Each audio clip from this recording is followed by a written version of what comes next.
Silakan duduk.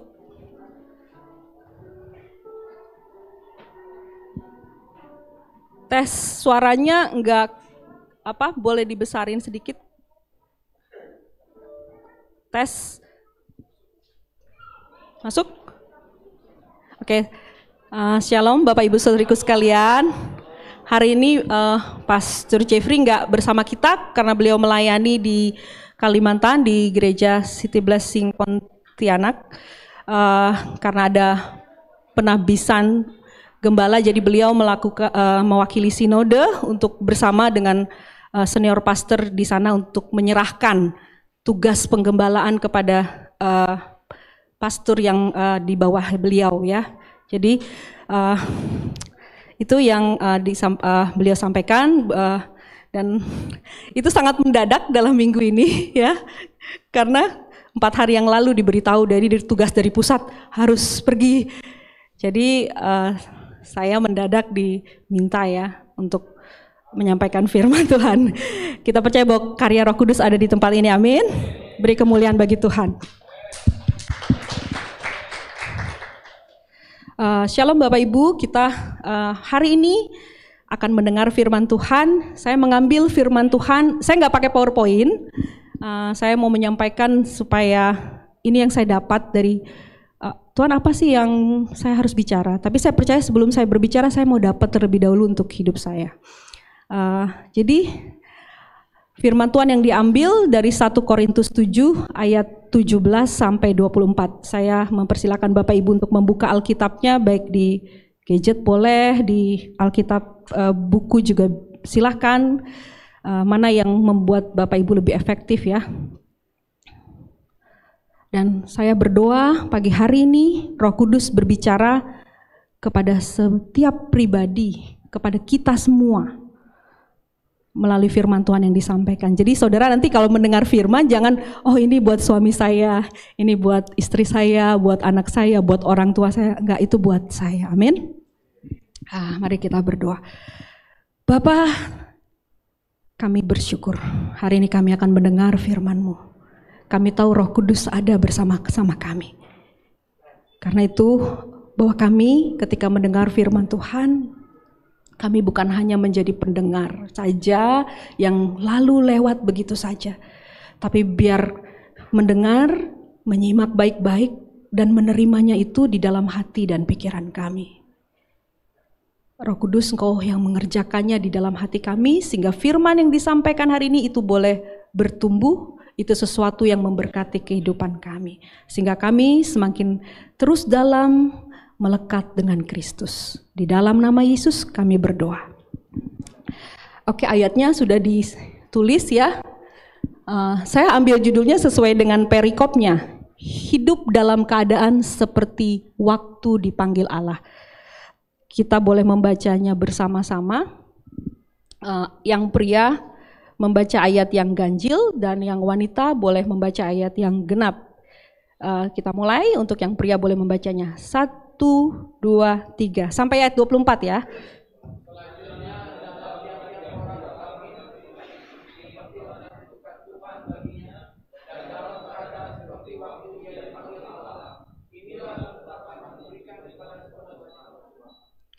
Kalau seorang dipanggil dalam keadaan bersunat, janganlah ia berusaha meniadakan tanda-tanda sunat itu. Dan kalau seorang dipanggil dalam keadaan tidak bersunat, janganlah ia mau bersunat.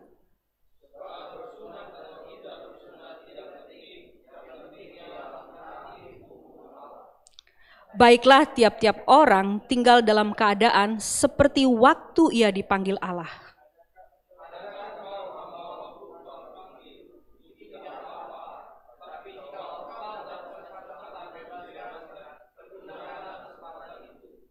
Sebab seorang hamba yang dipanggil oleh Tuhan dalam pelayanannya adalah orang bebas, milik Tuhan.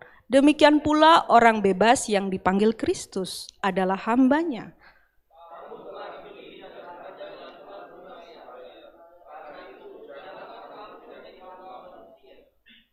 Saudara-saudara, hendaklah tiap-tiap orang tinggal di hadapan Allah dalam keadaan seperti waktu ia dipanggil. Amin. Sebelum saya sharing di ayat pasal ini, kita coba melihat konteks sebelumnya di pasal 7 di ayat sebelumnya ya. Satu masalah di dalam gereja Korintus adalah ketidakpastian bagaimana iman kepada Kristus seharusnya mempengaruhi hubungan-hubungan yang biasa di dalam kehidupan manusia, di dalam daily life, di dalam kehidupan sehari-hari. Jadi bukan sesuatu yang terpisah ya, iman kepada Kristus. Jadi kalau di gereja, oke, saya menyembah di rumah beda, enggak gitu ya. Tapi iman itu seharusnya iman kepercayaan kepada Kristus mempengaruhi semua hubungan kita. Hubungan kita dengan suami, hubungan kita dengan istri, hubungan kita dengan anak-anak, hubungan kita dengan orang tua, hubungan kita dengan menantu, hubungan kita dengan rekan sekerja, rekan pelayanan. Seharusnya iman kita seperti itu ya. Jadi bukan oke, saya orang Kristen, saya percaya kepada Kristus, hanya di situ, oke, saya menyembah, saya memuji, enggak. Tapi mempengaruhi seluruh area kehidupan kita sehari-hari. Amin. Ya. Di jemaat Korintus ini, jadi dikatakan bahwa di situ ada pertanyaan ya. Dan Rasul Paulus menjawab, jadi kalau gitu, kalau saya beriman kepada Kristus, berarti seorang suami nggak boleh sama istri nggak boleh harus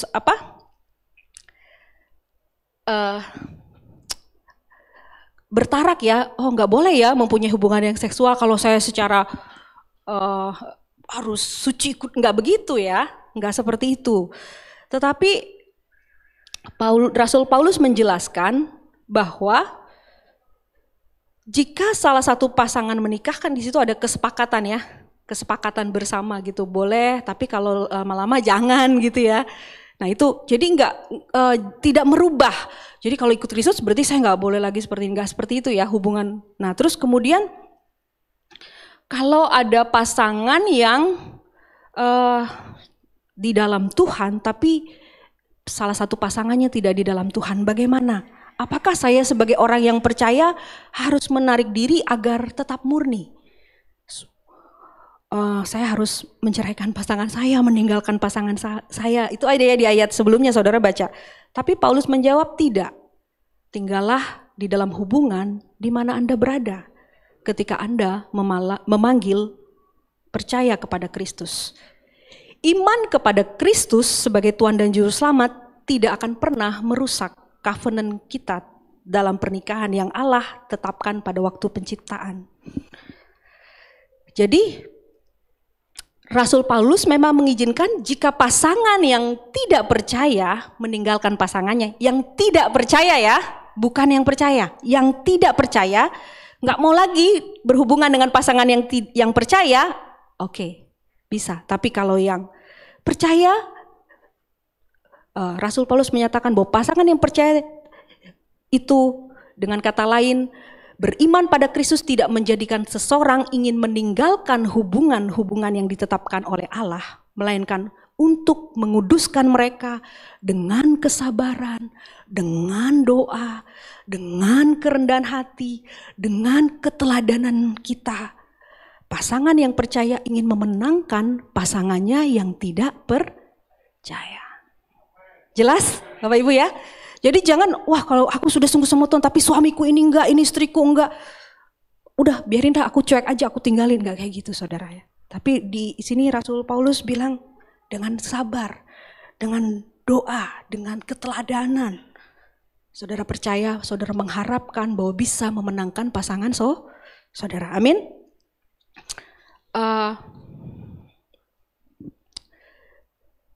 Jadi ada prinsip di sini yang Rasul Paulus mau sampaikan.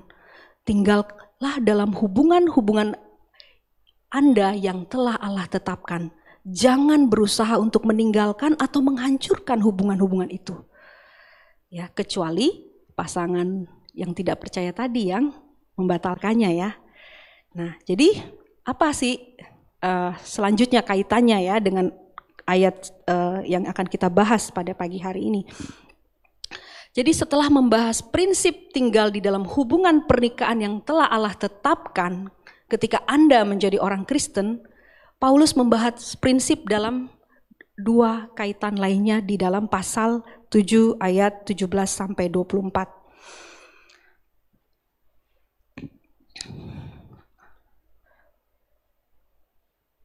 Jadi kalau tadi di ayat yang kita baca itu dikatakan di ayat 17, hendaklah setiap orang tetap hidup seperti yang telah ditentukan Tuhan baginya dan dalam keadaan seperti waktu ia dipanggil Allah.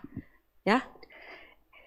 Ditentukan Tuhan baginya dan dalam keadaan seperti waktu dipanggil Allah. Lalu ayat 20, baiklah, ini saya kasih 3 ayat yang selalu Rasul Paulus ini mengatakan keadaan dipanggil ya. Baiklah tiap-tiap orang tinggal dalam keadaan seperti waktu dipanggil Allah. Kemudian ayat 24, saudara-saudara, hendaklah tiap-tiap orang tinggal di hadapan Allah dalam keadaan seperti pada waktu dipanggil.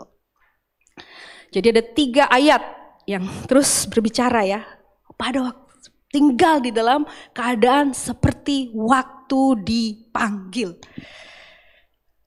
Jadi dalam ketiga pernyataan Rasul Paulus ini ya, membagi teks ini menjadi 2 bagian.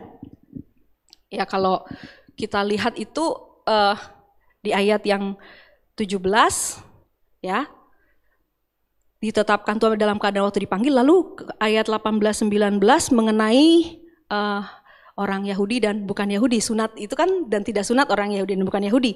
Kemudian di ayat 20, 21 dan 23-nya mengenai hamba dan orang bebas. Jadi kalau kita membaginya seperti itu ya, ada 1 dipanggil, lalu ada di sini keadaan, lalu ada lagi dipanggil, ada lagi keadaan, lalu dipanggil lagi, seperti itu. Nah, tapi sebelum kita mengerti, memahami apa yang menjadi aplikasi penerapan dari firman Tuhan yang disampaikan pada pagi hari ini, kita melihat dulu apa kata kunci dari yang Rasul Paulus sampaikan dari ketiga pernyataan tadi, ayat 17, 20 dan 24. Yang pertama, panggilan jenis apa yang terlihat? Kata yang muncul dari setiap pernyataan prinsip yang Rasul Paulus sampaikan di dalam, boleh di ayat sebelumnya ditampilkan? Oke. Ya. Itu ada 9 kata mengenai panggilan. Ya, jadi kata kuncinya panggilan ya. Dari seluruh paragraf itu ada 9 kata panggilan. Ketika Paulus mengatakan di ayat 17, selanjutnya hendaklah tiap-tiap orang tetap hidup dalam keadaan seperti waktu dipanggil Allah, ya. Dan ketika ia mengatakan di ayat 24-nya hendaklah tiap-tiap orang tinggal di hadapan Allah dalam keadaan seperti waktu ia panggil. Ini merujuk kepada suatu panggilan ilahi, ya, di mana kita ditarik untuk percaya kepada Kristus. Seringkali kita menggunakan kata panggilan itu untuk pekerjaan. Panggilanmu apa? Oh, aku bisnismen, aku profesional, dokter. Aku enggak, aku sekuler, aku bukan rohani ya, aku nggak ke dalam pelayanan ya. Jadi biasanya panggilan orang berpikir merujuk kepada pekerjaan ya. Atau panggilan saya adalah ibu rumah tangga, panggilan saya untuk menjadi artis ya. Tapi Rasul Paulus mau ngomong bukan itu ya yang dia mau katakan di sini. Dalam 8 kata dari 9 kata yang muncul dari paragraf ini. Jadi ada 8 kata, maksudnya bukan pekerjaan. Jadi hanya satu yang dia katakan mengenai pekerjaan, yaitu di ayat 20. Ya, yang sebenarnya baiklah tiap-tiap orang tinggal dalam keadaan. Keadaan itu maksudnya panggilan. Keadaan kita sekarang sebagai apa? Ya. Baru seperti itu, seperti waktu ia dipanggil Allah. Jadi kata panggilan di sini merujuk kepada pekerjaan atau posisi kita di dalam kehidupan kita. Jadi saudara dan saya nggak berubah ya waktu ketemu Kristus. Tadinya mungkin ada yang jadi dokter, ada yang jadi insinyur, ada seorang mahasiswa, ada seorang pekerja, ada seorang ibu rumah tangga, ada seorang mungkin saudara pembantu, apapun ya. Itu posisi kita di dalam kehidupan. Mungkin saudara dari latar belakang mungkin saudara pekerja seks, mungkin saudara penjahat, pembunuh, ya. Saya mendengar ada satu teman saya sedang melayani orang-orang yang tadinya dari latar belakang mereka seorang pembunuh. Mereka sudah membunuh puluhan kali. Tetapi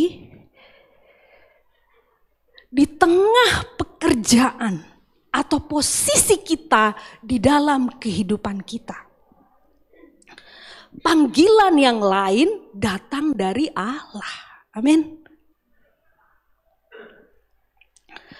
Panggilan ini adalah tarikan Roh Kudus ke dalam persekutuannya dengan Kristus. Ya.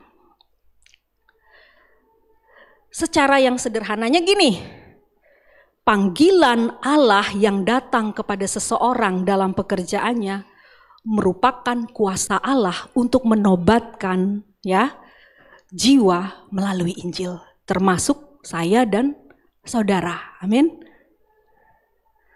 Saya dipanggil bertobat itu waktu SMA. Waktu itu saya masih siswi, ya. Saya nggak tahu Bapak Ibu Saudariku dipanggil Tuhan kapan, ya. Pasti punya pengalaman. Setiap orang berbeda-beda. Kita buka Korintus 1 ayat 1. Silahkan yang, oke. Jadi dikatakan dari Paulus yang salah itu. 1 Korintus 1, benar itu?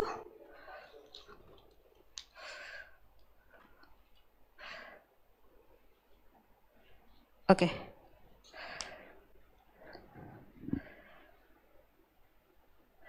Ayat 9 juga.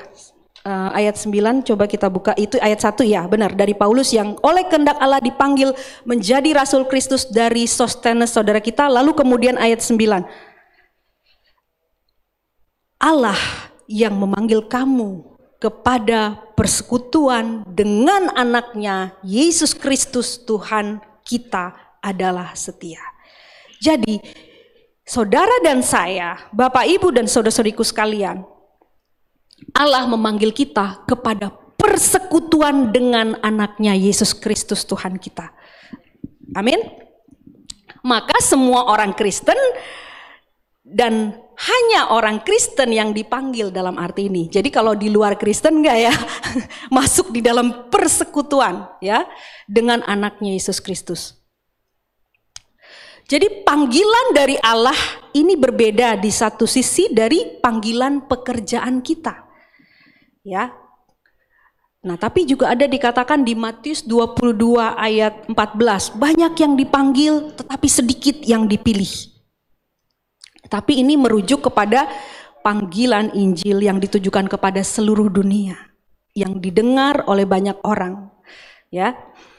Tapi bukan itu yang khusus pada ayat di 1 Korintus 7 ini, bukan panggilan yang Paulus masukkan, bukan seperti itu, tapi panggilan Allah yang menempatkan kita dalam persekutuan yang penuh kasih dan percaya dengan Yesus.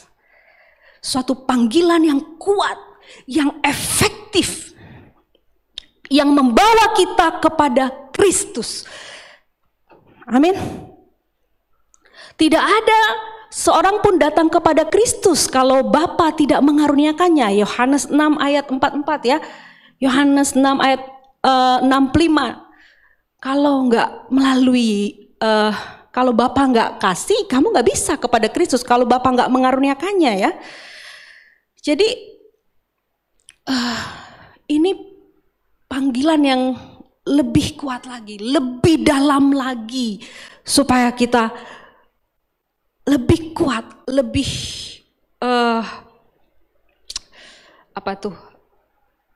persekutuannya lebih dekat lagi untuk dalam bersama Kristus Yesus. Amin. Lalu di 1 Korintus 1 ayat 23-24, kalau kita baca, kami memberitakan Kristus yang disalibkan untuk orang Yahudi suatu batu sandungan, dan untuk orang-orang bukan Yahudi suatu kebodohan. Tetapi untuk mereka yang dipanggil, bagi orang Yahudi maupun orang bukan Yahudi, Kristus adalah kekuatan Allah. Kristus adalah hikmat Allah. Amin. Dalam loh, Kristus kekuatan Allah. Injil itu kekuatan Allah, hikmat Allah. Artinya itu sesuatu yang hubungan yang saya dan saudara mengalami kuasa Allah. Amin.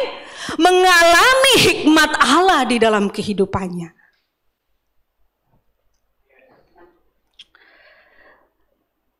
Yang dipanggil bukan cuman mendengar khotbah hari ini, bukan. Tapi saudara dan saya menerima khotbah, menerima firman Tuhan hari ini sebagai hikmat Allah. Amin. Saudara jangan bilang ini buat dia, buat itu. Enggak, ini buat saya. Saya waktu dapat, malam itu saya nangis sebenarnya. Bukan karena saya mau siapin khotbah, bukan. Tapi waktu Tuhan bilang, Irma, engkau balik kepada keadaan sewaktu aku panggil kamu.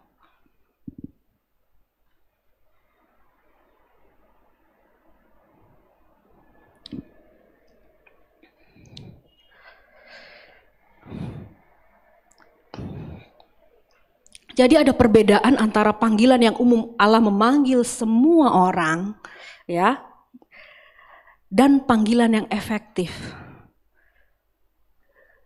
Paulus mengatakan kami memanggil setiap orang untuk percaya kepada Kristus yang disalibkan.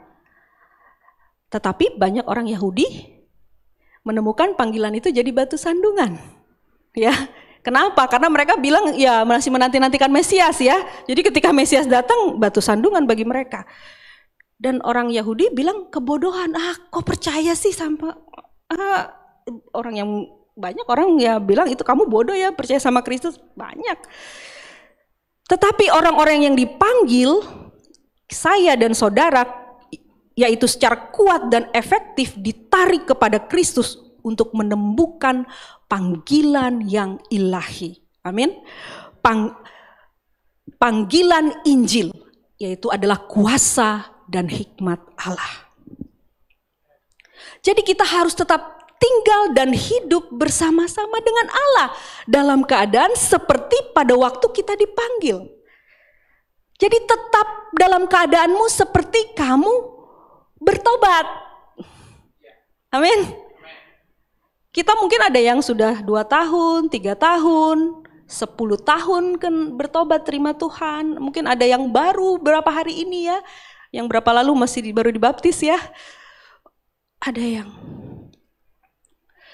Jadi tetap ketika kamu bertobat, ketika kamu ditarik oleh Allah di dalam persekutuan yang penuh kasih dan percaya kepada Yesus Kristus anaknya. Amin.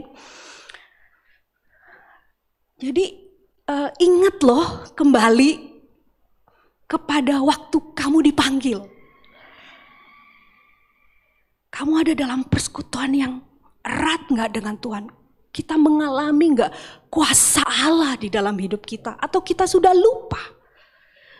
Kita mengalami nggak hikmat Allah di dalam hidup kita? Atau kita lebih kadang-kadang memperhatikan, mendengar atau mengisi hidup kita dengan sekarang banyak ya motivasi-motivasi, perkataan-perkataan yang mungkin sepertinya benar tetapi nggak benar ya, baik tapi belum tentu benar gitu ya. Kayaknya sih bijak gitu ya, kayaknya bagus sekali, tapi ternyata itu bukan kebenaran. Itu bukan hukum-hukumnya Allah. Sekarang banyak mau TikTok, banyak media sosial. Saudara bisa dapat semua di dalam satu gadget ya.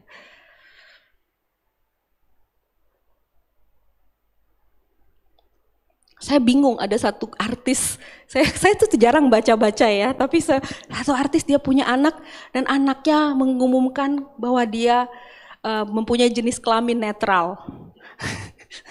Dan orang tuanya mendukung, mensupport. Oke, silakan.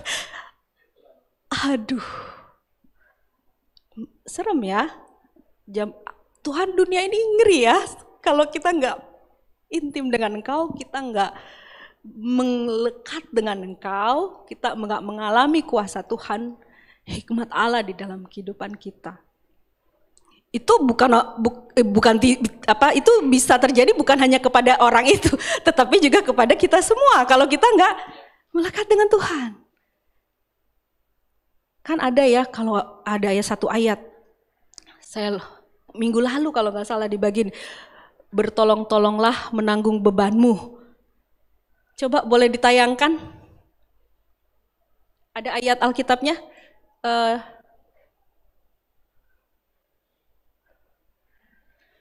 Yang di belakang bisa? Galatia 6 ya? Oke, saya baca dulu. Ini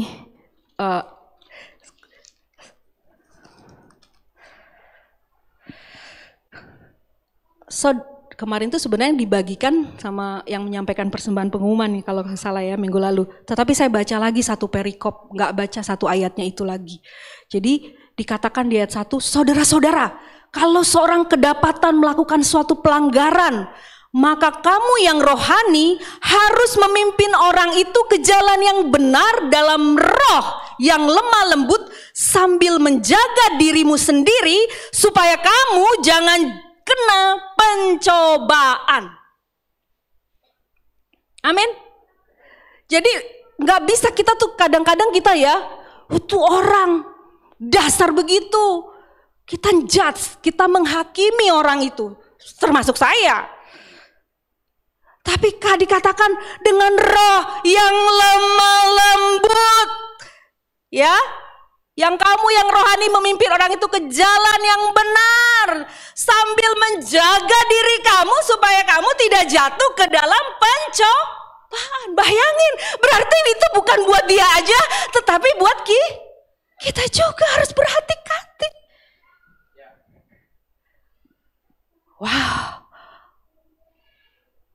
Makanya dibilang firman itu seperti pedang bermata dua, menembus amat dalam, memisahkan tubuh, jiwa, roh, sendi dan sumsum. Waktu saya baca ini lagi, iya Tuhan, iya Tuhan. Tuhan, aku mau menjaga diriku supaya aku tidak jatuh dalam berbagai pencobaan. Saudara, tubuh roh kita kuat, tapi daging lemah.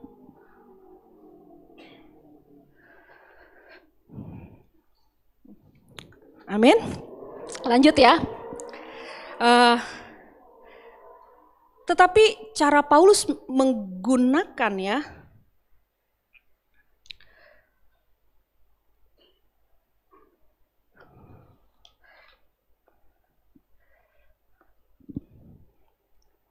wah lupa, sebentar.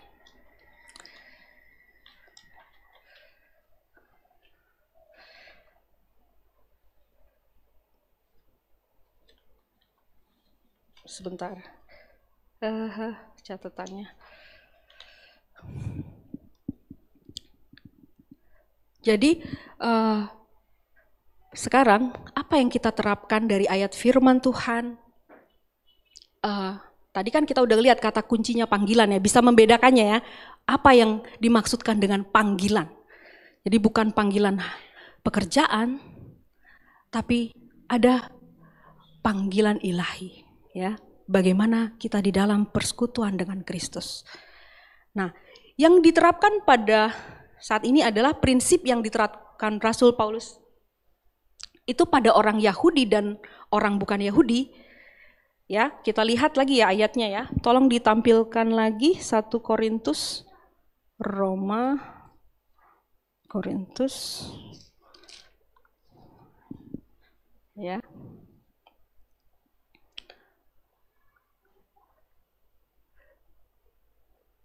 Oke, dikatakan gini ya. Kalau seorang yang dipanggil dalam keadaan bersunat, janganlah ia berusaha meniadakan sunat itu ya. Tanda-tanda itu ya. Dan kalau seorang yang dipanggil dalam keadaan tidak bersunat, janganlah ia mau bersunat. Sebab orang bersunat atau tidak bersunat itu tidak penting. Yang penting ialah menaati hukum Allah. Amin.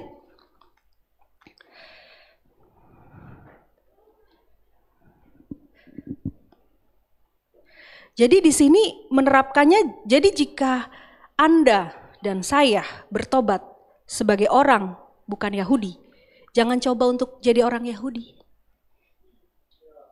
Amin. Itu artinya bersunat dan tidak bersunat, karena pada zaman itu kan ada orang Yahudi, bukan itu di dalam konteks itu kan orang Yahudi sama orang bukan Yahudi ya. Hal ini memiliki penerapan yang secara budaya yang luas. Jadi ngomongnya gini, kalau orang kulit hitam jangan mencoba jadi orang kulit putih supaya diterima.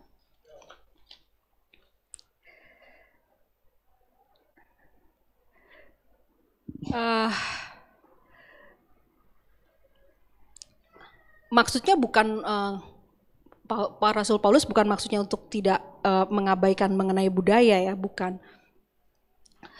Tetapi apa yang Paulus kerjakan ialah menunjukkan bahwa ketaatan kepada hukum-hukum Allah itu jauh lebih penting daripada ciri-ciri ya, apapun itu.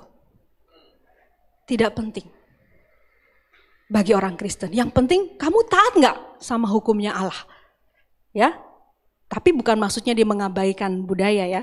Jadi dengan kata lain, apakah Anda disunat atau tidak disunat, apakah Anda kulit putih atau kulit hitam, kulit merah atau dari bangsa lain, ya, jangan itu dijadikan persoalan yang besar. Kamu suka A, suka B, suka C. Terus saudara ributnya itu terus.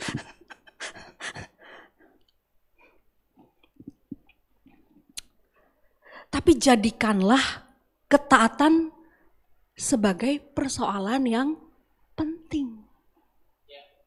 Ketaatan mematuhi perintah Allah. Wah, mertuaku cak ini, wong tuaku cak ini. Seharusnya dia nih masuk ke keluarga ini cak ini. Saudara ribet, itu bukan yang penting. Walaupun itu memang budaya kita. Tapi Rasul Paulus ngomong di sini, bagaimana saya dan saudara mematuhi hukum Allah. Kalau saudara ribut di situ, tapi saudara nggak hidup sesuai dengan hukum saudara nggak bayar pajak, saudara nggak, ya gimana? Kan ada ayatnya kan, apa buat kaisar kasih buat kaisar, apa yang buat Tuhan kasih buat Tuhan, kan gitu hukum Allah. Ya, jadi jangan bermegah atas ciri-ciri budayamu. Aku orang Batak, aku memang begini, orang Batak keras. Aku orang Chinese, cak inilah wong Chinese, ndak cak itu ya. Aku wong Jawa, ndak pacaku ngomong cak itu. Aku ngomongnya biasa pelan-pelan, halus-halus. Saya sama suami saya tuh sangat beda banget ya.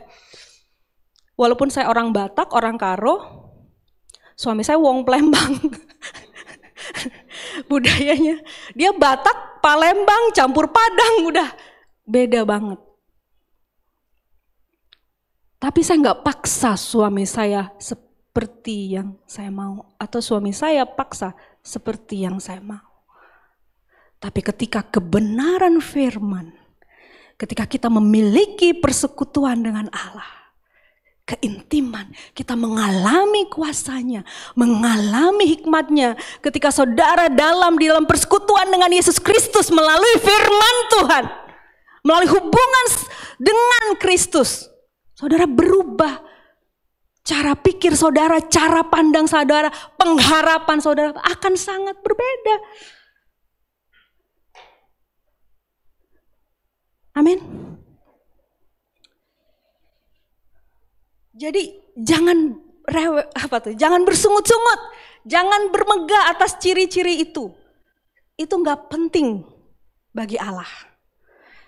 Dibandingkan dengan apakah saya dan saudara. Saya ngomong gini bukan cuma untuk saudara saja, saya juga ya. Supaya saya memberikan seluruh, atau saya dan saudara memberikan seluruh diri saya, jiwa, pikiran, tubuh, untuk kita mentaati hukum-hukum Tuhan. Yang semuanya digenapi dalam hal ini. Apa hukum terutama? Kasihlah Tuhan Allahmu dengan segenap hatimu. Yang kedua, kasihlah sesamamu manusia seperti engkau mengasihi dirimu sendiri. Saudara mengasihi enggak istrimu, dan engkau mengasihi enggak suamimu? Mengasihi enggak sahabatmu, orang tuamu, mertuamu, cucumu, menantumu? Jadi saudara enggak akan rewel ngurusin yang enggak harus diurus. Dia kurang baik sama aku. Wah, kok dia cak boleh cak itu. Kasihlah sesamamu seperti engkau mengasihi dirimu sendiri. Amin.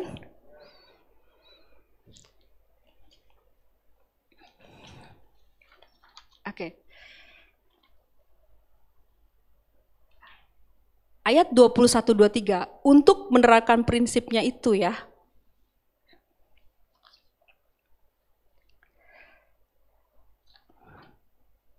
Yang kedua adalah prinsip yang diterapkan kepada hamba atau orang bebas ya. Jadi dikatakan, untuk apakah seorang hamba atau orang bebas? Ya.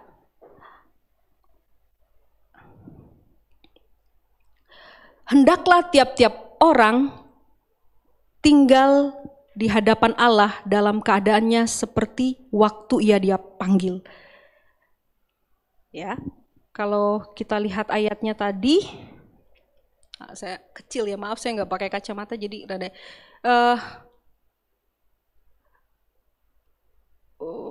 Adakah engkau seorang hamba waktu engkau dipanggil itu tidak apa-apa? Tetapi jikalau engkau mendapat kesempatan untuk dibebaskan, pergunakanlah kesempatan itu. Sebab seorang hamba yang dipanggil oleh Tuhan dalam pelayanannya adalah orang bebas milik Tuhan. Demikianlah orang bebas yang dipanggil Kristus adalah hambanya. Ya.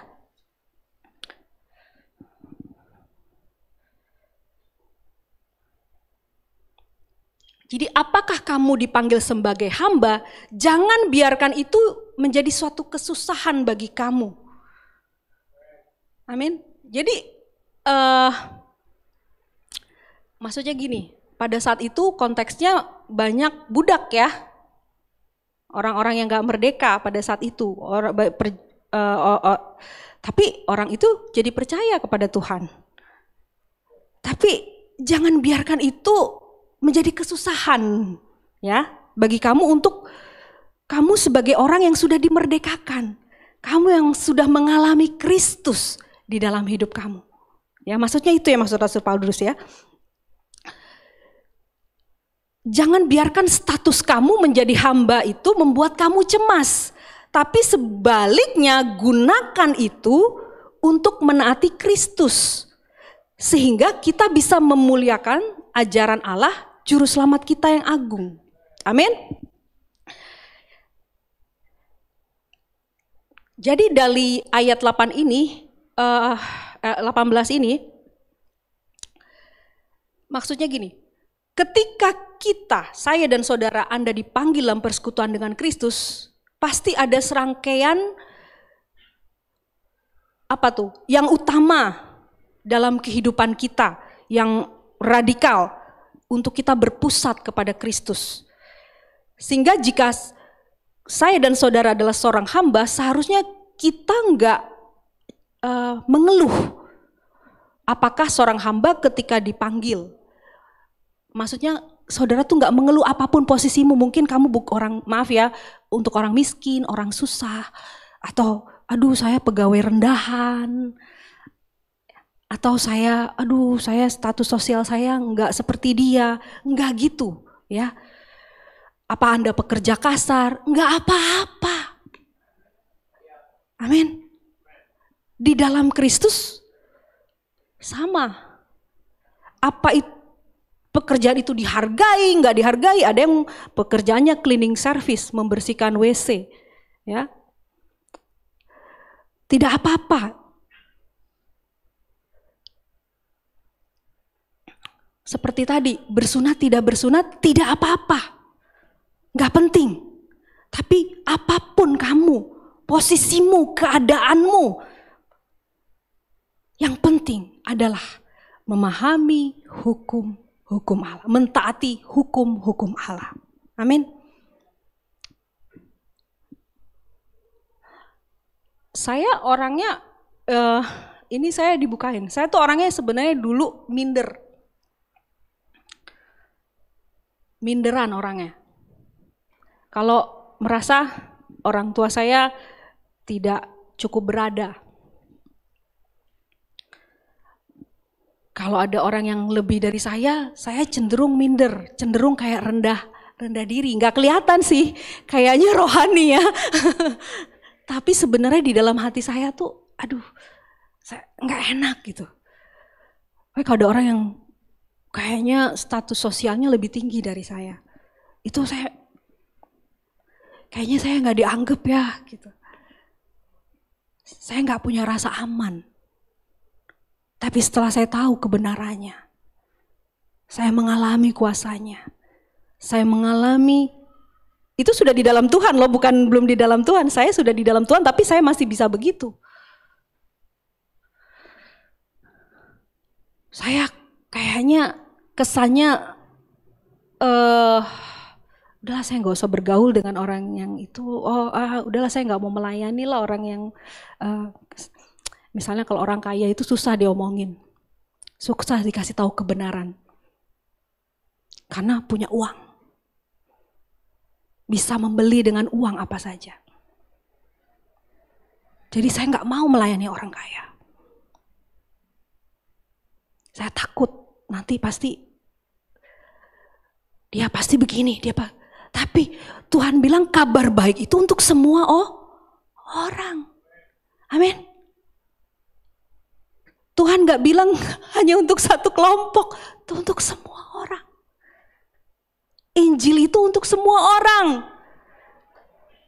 Untuk pelacur, untuk pembunuh, untuk semua orang.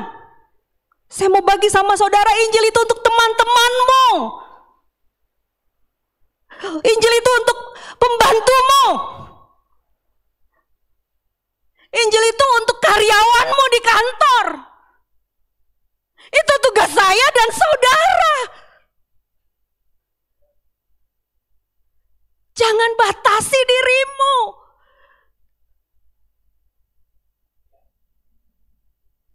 Karena engkau mengalami kekuatan dan hikmatnya, engkau sudah mengalami persekutuanmu dengan Kristus. Itu yang mau kita bagi, itu yang mau kita saksikan kepada orang-orang di sekeliling kita. Bukan apa yang kita achieve, yang kita raih di dalam hidup ini, kekayaan, harta. Oke, itu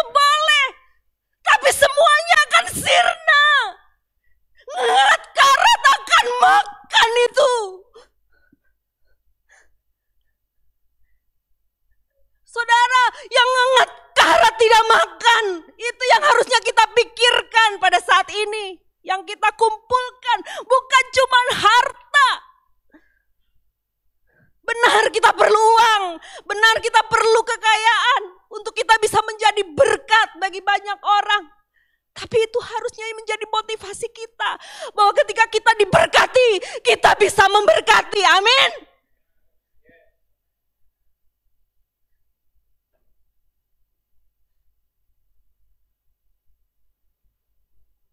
Jangan simpan. Hanya simpan, saudara gak pernah bagi, saudara terima, tapi saudara gak pernah bagi itu kepada sekelilingmu.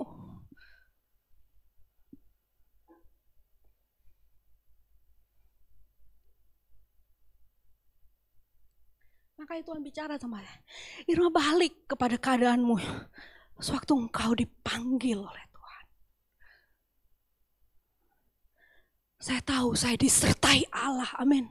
Saya tahu saya diurapi Allah. Saya tahu saya diberi kuasa, diberi hikmat oleh Allah.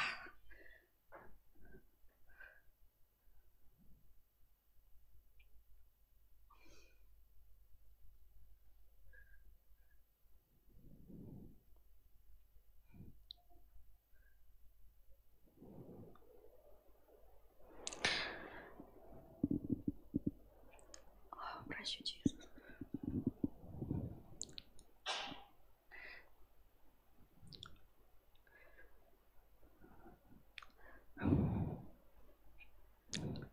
Sebab seorang hamba atau orang bebas tidak penting. Yang penting saudara dan saya mentaati hukum-hukum Allah. Amin.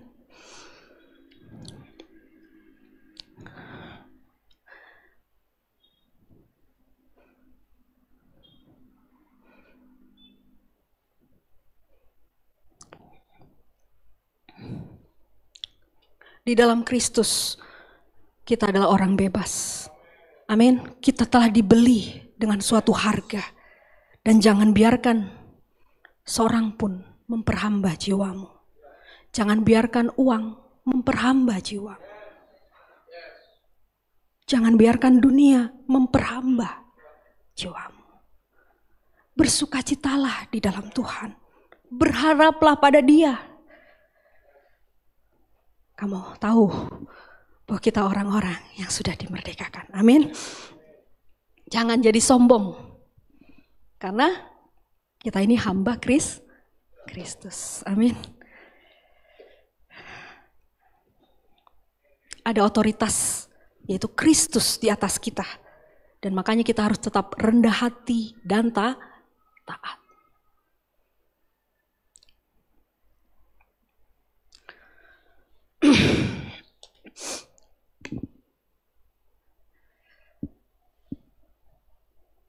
Entah seorang hamba atau orang bebas, janganlah hal itu menjadi sebab keputusasaannya atau keangkuhannya. Ia harus mengatakan tidak apa-apa. Kita tidak boleh sombong jika ia seorang dokter atau pengacara atau pebisnis. Wah, dia begini. Jangan mengasihi diri sendiri. Jangan depresi. Kalau pekerjaanmu jangan tidak dihargai atau kurang dihargai. Makanya disimpulkan di ayat 24. Rasul Paulus katakan, hendaklah tiap-tiap orang tinggal di hadapan Allah dalam keadaan seperti pada waktu dia dipanggil di hadapan Allah. Ini frase yang sangat penting. Hendaklah tiap-tiap orang tinggal di hadapan Allah dalam keadaan seperti waktu dia dipanggil. Penting ya, ingat ya. Maka saudara-saudara, hendaklah tiap-tiap orang tinggal di hadapan Allah dalam keadaan seperti pada waktu dia dipanggil. Apa yang penting di dalam hidup dan dalam kehidupan kekal ialah dekat dengan Allah dan menikmati hadiratnya. Yang penting bukan pekerjaan kita yang tinggi atau rendah di mata manusia. Yang penting, apakah kita sedang dikuatkan dan dijadikan rendah hati di hadapan Allah. Jadi, dalam dua hal yang Paulus sampaikan tadi, orang Yahudi dan bukan Yahudi, orang bebas dan orang yang orang bebas dan orang sebentar. Kok jadi Oke, seorang hamba atau bukan orang yang dan orang yang bebas.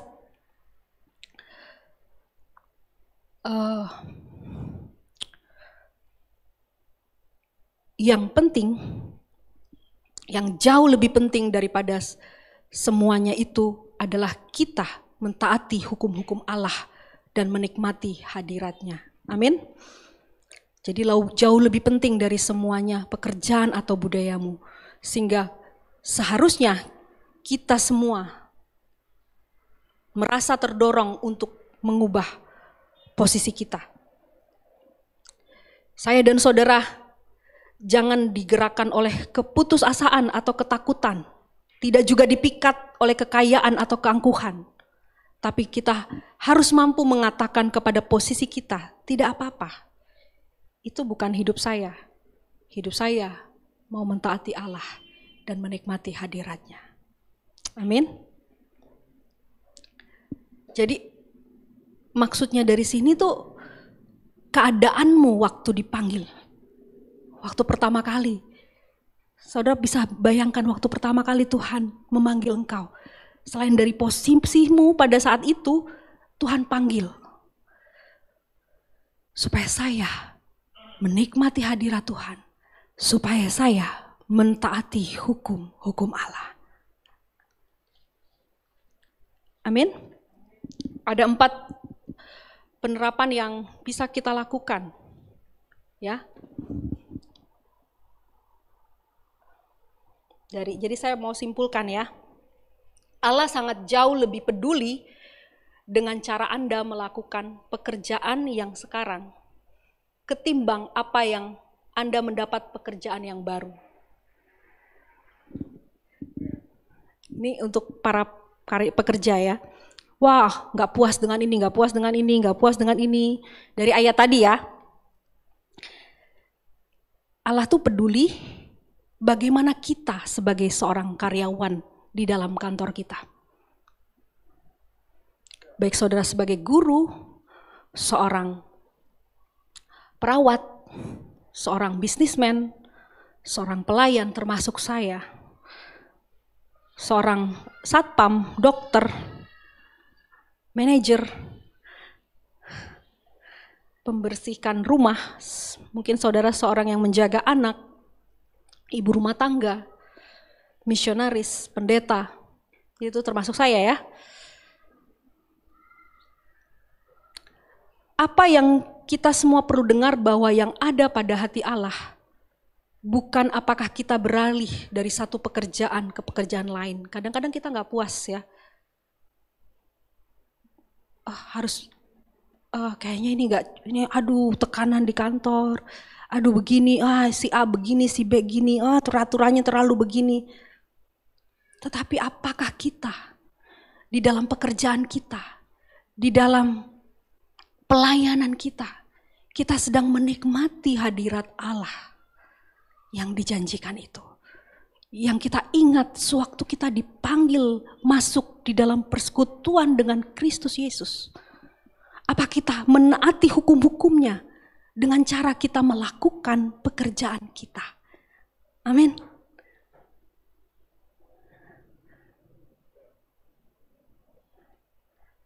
Saudara bisa aplikasikan, terapin. Waktu saya nangis waktu ini. Ya Tuhan melakukan sampai saat ini. Sejauh ini Tuhan membawa kami, membawa saya. Tuhan membuka pintu-pintu.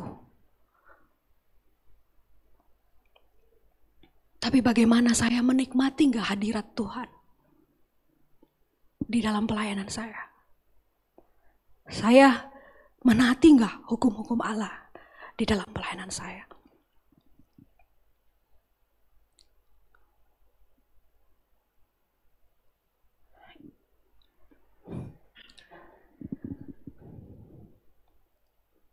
Bukan gak boleh pindah pekerjaan atau apa ya.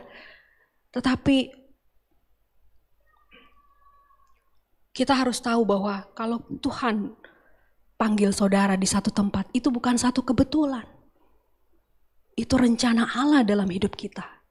Saudara dibawa, mungkin itu dibawanya juga sepertinya kok ini saya dijebak misalnya ke dalam tempat ini. Wah, saya terjebak dalam pekerjaan ini. Enggak, Tuhan punya maksud dan rencananya. Amin. Tuhan mau saudara di dalam apa yang saudara miliki, saudara bisa menikmati Tuhan. Saudara seorang pimpinan, seorang atasan, seorang bawahan, seorang owner, apapun itu posisimu, saudara menikmati Tuhan enggak? Ketika engkau ngomong sama stafmu, ketika engkau ngomong sama atasanmu, kepada rekan sekerjamu, engkau mencerminkan enggak kekuatan dan kuasa hikmat Allah di dalam hidupmu? Sehingga orang-orang boleh merasakan Kristus. Saudara enggak perlu ngomong, itu berbicara. Engkau menjadi surat Kristus yang berjalan. Kemanapun kau pergi.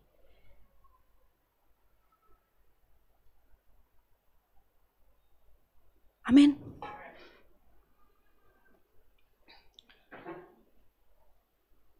Kasihilah sesamamu manusia seperti mengasihi dirimu sendiri. Yang pertama, kasihlah Tuhan Allahmu dengan segenap hati. Kau punya banyak semuanya, tahu segalanya, pinter sepinter-pinternya. Tapi kalau engkau tidak hidup di dalam kasih Allah, percuma. Itu seperti gong yang gemerincing. Gak ada faedahnya. Kasih itu apa dibilang? Sabar. Kasih itu murah hati. Kasih itu tidak cemburu. Yang istri jangan cemburu sama suaminya. Yang suami jangan cemburu sama. Bukan gak boleh, tapi maksudnya jangan itu menjadi hawa nafsu di dalam hatimu. Saudara cemburu dengan rekan sekerjamu yang dapat promosi. Kasih itu gak cemburu. Kasih itu tidak memegahkan diri. Kasih itu tidak melakukan yang tidak sopan. Kalau engkau mau memperdaya saudaramu, kamu ingat itu. Yang brother, yang sister. Jangan perdaya brothermu, jangan perdaya sistermu. Kalau engkau ditaruh kasih, berdoa buat dia. Tuhan, kalau memang, saya gitu sama Pak Jeffrey, kalau dia dari Tuhan, Tuhan, dia harus ngomong, pertemukan dengan caramu, bukan dengan caraku. Ajaib ya. Pak Jeffrey tuh banyak yang suka dulu soalnya. Ya saya promosin sedikit ya. Dia ganteng soalnya.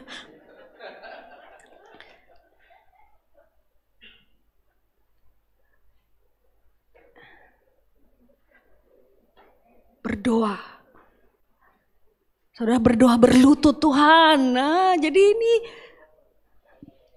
jangan pakai caramu ya.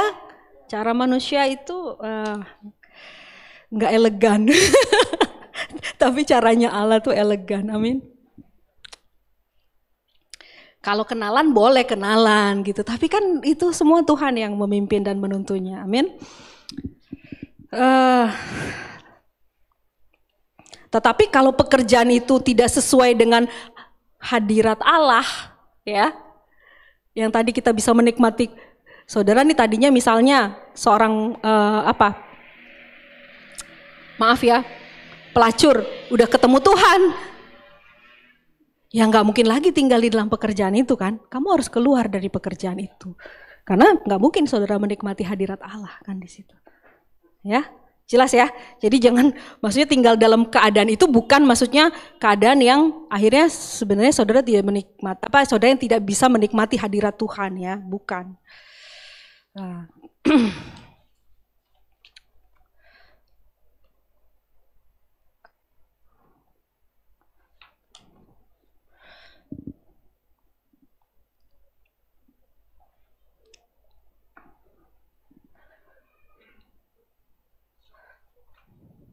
Oke, selanjutnya kalau bagi para anak-anak muda ya, memasuki dalam teks ini apa?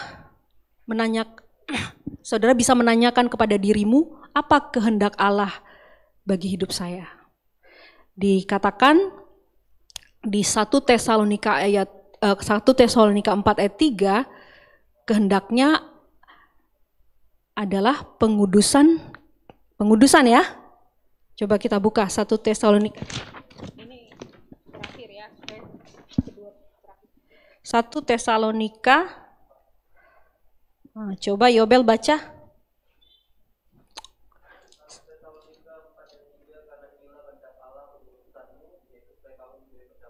Amin. Nah, ini anak muda. Ya, muda-mudi. Karena ini kehendak Allah supaya kamu ya.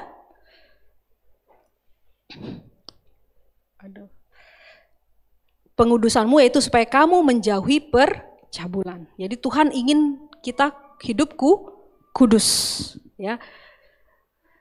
Berikan dirimu pada pengudusan itu dengan segenap hati. Sekarang mudah sekali gadget, kamu bisa semua ambil semua di situ ya. Bahkan tawaran-tawaran dunia ya.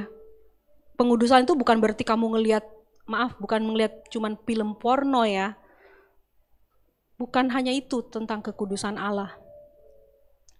Tetapi ketika engkau lebih misalnya mulai kompromi dengan memilih pasangan yang tidak seiman, itu juga termasuk pengudusan. Saudara mulai main-main, itu juga termasuk pengudusan. Tidak hidup di dalam kekudusan. Jadi berikan dirimu pada pengudusan dengan segenap hatimu. Yang anak muda, saya mau sampaikan. Jika semua anak muda benar-benar dekat dengan Allah, menaati perintah-perintah Allah, sebenarnya Allah akan membawa kalian di dalam dunia, di mana kalian bisa membawa pengaruh bagi dunia ini. Karena saudara memiliki hadirat Allah, saudara memiliki hukum Allah, saudara mengalami kasih Allah dalam hidup saudara. Mungkin itu di kelasmu, di sekolahmu, di kampusmu, di tempat pekerjaanmu.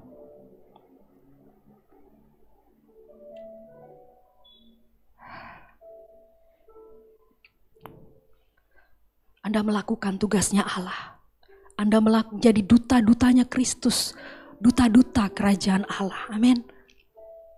Ya, di salah satu sekolah temanya kerajaan Allah ya, SPH ya. Menjadi duta kerajaan Allah. Waktu itu singkat. Waktu itu nggak bisa diputar.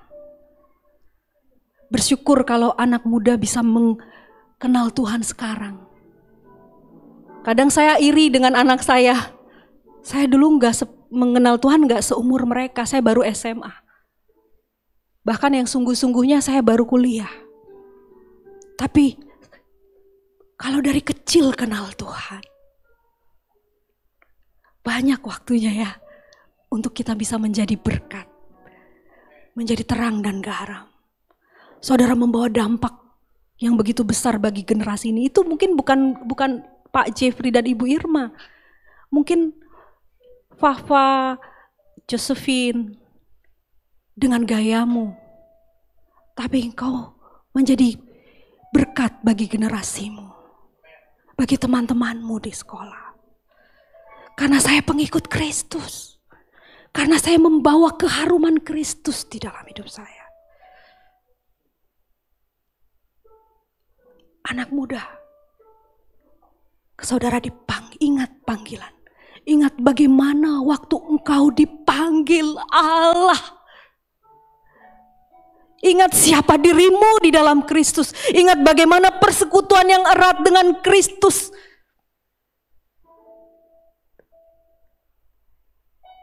Tuhan bisa pakai engkau. Amin. Tuhan bisa membawa engkau menjadi berkat berkat bagi generasimu. Sehingga banyak anak muda dimenangkan bagi Tuhan. Amin. Tuhan mau pakai kita semua, Bapak, Ibu, Saudara dan saya. Mau ibu rumah tangga, mau orang tua yang mungkin hanya di rumah. Tapi kalau belanja, kalau ketemu teman-teman, saudara bisa menjadi berkat. Jangan batasi dirimu. Engkau bisa Tuhan pakai untuk memberitakan kabar baik, memberitakan tentang Kristus, memberitakan bagaimana keselamatan yang sudah kita terima di dalam Dia. Amin. Kalau saya yang mengerjakannya sendiri, bisa-bisa saya jatuh. Atau para leaders, semua kita. Amin. Saudara, perintah Tuhan, pergi. Jadikan semua bangsa murid. Baptislah mereka dalam nama Bapa, Anak, Putra, dan Roh Kudus. Itu tugasmu. Itulah yang saya mengerti. Waktu bagaimana Irma, kepada sewaktu kamu dipanggil. Saya ingat pada waktu itu. Waktu siang-siang. Di kamar saya berdoa. Tuhan pakai saya, Tuhan. Karena saya senang memberitakan kabar baik. Saya rindu memuridkan. Saya gak mau kehilangan itu yang menjadi tugas saya di dalam Tuhan. Karena saya sudah mengalami kasih kebaikan, keselamatan yang saya terima dari Allah. Sehingga di hati saya gak tahan untuk tidak memberitakan kabar baik. Irma, ingat sewaktu kamu dipanggil. Kadang mungkin kita lupa di dalam perjalanan.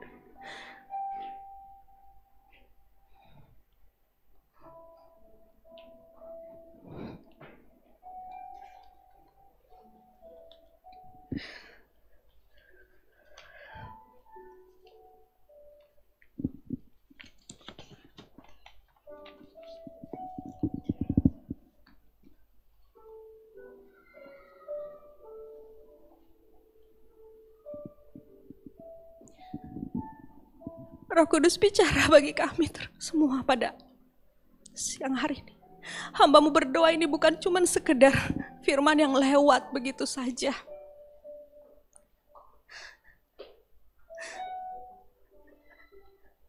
Tuhan, ini bukan firman untuk orang lain, tapi ini firman untuk saya.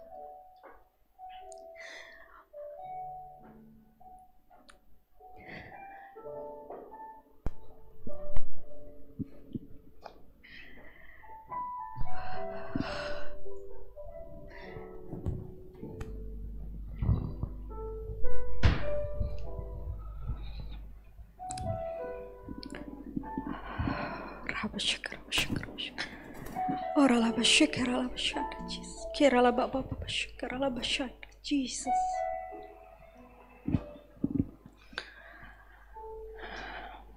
Hamba-Mu sudah selesai menyampaikan firman. Tapi hamba percaya Tuhan, bahwa firman yang ditabur hari ini tidak akan kembali dengan sia-sia. Firman-Mu akan bertumbuh di dalam hati kami. 30, 60, 100 kali lipat di dalam nama Yesus. Bapa, hamba-Mu berdoa Tuhan, agar setiap kami terus mempunyai pengharapan. Kalau besok kami akan memulai hari ini. Agar jemaat-Mu, agar kami semua tetap sadar akan hadirat-Mu. Kuatkan hati kami. Buat kami, walaupun kami mungkin ada kecenderungan untuk berputus asa, tapi kuatkan kami. Rendahkan hati kami ketika kami mulai angkuh, ketika kami mulai sombong ya Tuhan. Kami sadar kami perlu Engkau setiap hari Tuhan. Berikan kami anugerah-Mu untuk menaati hukum-hukum-Mu. Sehingga kami tahu ketika kami mengasihi-Mu, kami mengasihi sesama kami. Jadikan kami yang sudah diberkati menjadi berkat Tuhan. Di dalam nama Yesus, materaikan Allah Roh Kudus. Terima kasih Bapa. Kami serahkan waktu ini ke dalam tangan kasih-Mu. Di dalam nama Tuhan Yesus, kami sudah berdoa. Amin.